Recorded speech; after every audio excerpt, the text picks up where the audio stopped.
Embora o Brasil seja considerado um país monolinguista, devido ao fato da grande maioria da população falar o português, observa-se que não há uma uniformidade, uma homogeneidade linguística neste falar, pois o chamado português brasileiro possui um alto grau de diversidade e variabilidade, que muda e tem características peculiares em cada região do extenso território nacional. O mineiro fala uai, o gaúcho fala tchê, o carioca fala x, nordestino fala gente. Como em outras regiões do país, em Cuiabá surge uma variedade linguística repleta de peculiaridades, um falar que traz uma identidade, um modo próprio de ser. Meu pai, ele já fala bem arrastadão, né?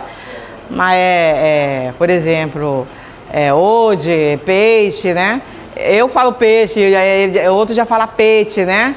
Eu tenho o prazer de chegar e falar, eu cresci com meu pai me ensinou isso, meu pai ensinou aquilo, né? Ele fala do jeito dele, né, arrastadão, e eu já não falo igual ele, né, mas eu tenho orgulho dele. Mas porque eu sou cuiabano, né, eu sou neto de índio. Meu avô era índio do mato mesmo. Então, é cuiabano mesmo, né? Falo em cuiabano da perrachado, né? Mas a pessoa que nasce no outro lugar tem uma diferença na falar, né? Falam que o português, acho que é a língua mais fácil de falar, né? Que é o português claro, né? E a pessoa de fora fala que o cuiabano é mais difícil de falar. Apesar do preconceito em relação às características originais que o português ganha no modo de falar cuiabano, ele é considerado pelos estudos linguísticos mais avançados, conhecidos como funcionalistas, uma riqueza e não uma deturpação. O que a gente diz, né, apesar de nós linguistas o tempo todo afirmarmos que não existe erro, né, linguístico, existe variação linguística, né? E que do ponto de vista linguístico eu falar inglês, ou falar inglês, ou falar inglês, tá? É a mesma coisa, tá? Do ponto de vista social, existe uma avaliação, tá? Existe uma avaliação. Então, a pessoa que fala, por exemplo, inglês, né, ela pode, como eu posso dizer assim, ser estigmatizada, ela pode às vezes até perder um emprego por causa disso, né? As variedades linguísticas observadas no português e no modo de falar cuiabano deve-se ao fato que a língua não é estanque, mas dinâmica e muda através do tempo.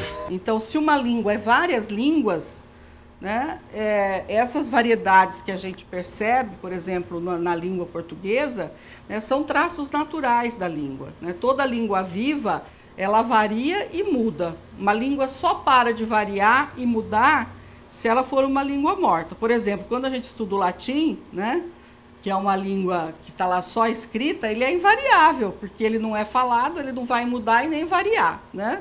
Ele está lá, mas quando a língua é viva, ela varia e muda. Isso é uma coisa natural das línguas humanas, né?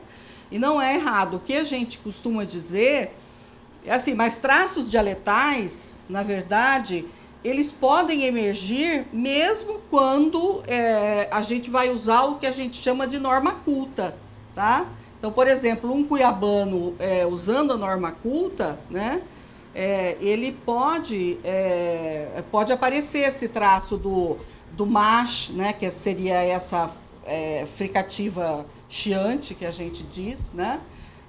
E até mesmo a questão do rotacismo pode aparecer, que é a pronúncia do lê como rê, principalmente nos encontros consonantais, né, como prano,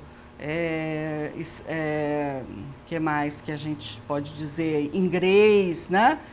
Problema, essa troca do lê pelo rê, ela se fortaleceu e ela está presente até hoje, porque ele é uma deriva do português. Ele já existia na passagem do latim para o português. Na passagem do latim para o português, nós tínhamos várias palavras que tinham lê e que entraram para o português com rê. Por exemplo, a palavra plaga, que deu praia, né, no português.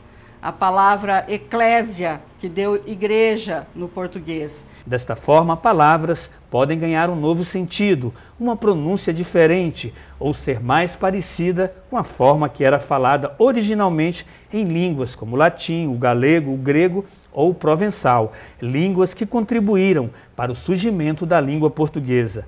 Por que não dizer do português brasileiro? E os bandeirantes, né, que vieram do interior de São Paulo, eles interiorizaram uma fala, né, trazida de Portugal na época, né, que tinha muitos dos traços que estão presentes no falar cuiabano. Como essa região é uma região que ficou mais ou menos isolada do resto do Brasil que se desenvolveu, era uma região de difícil alcance por meios de transporte fluviais ou por terra, né?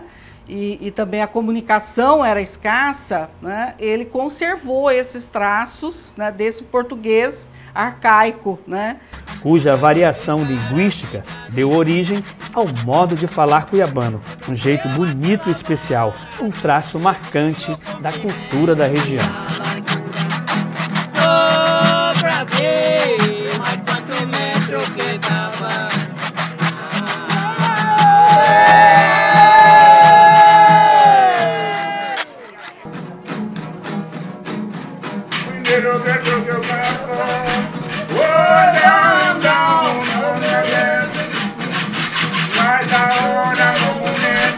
Dame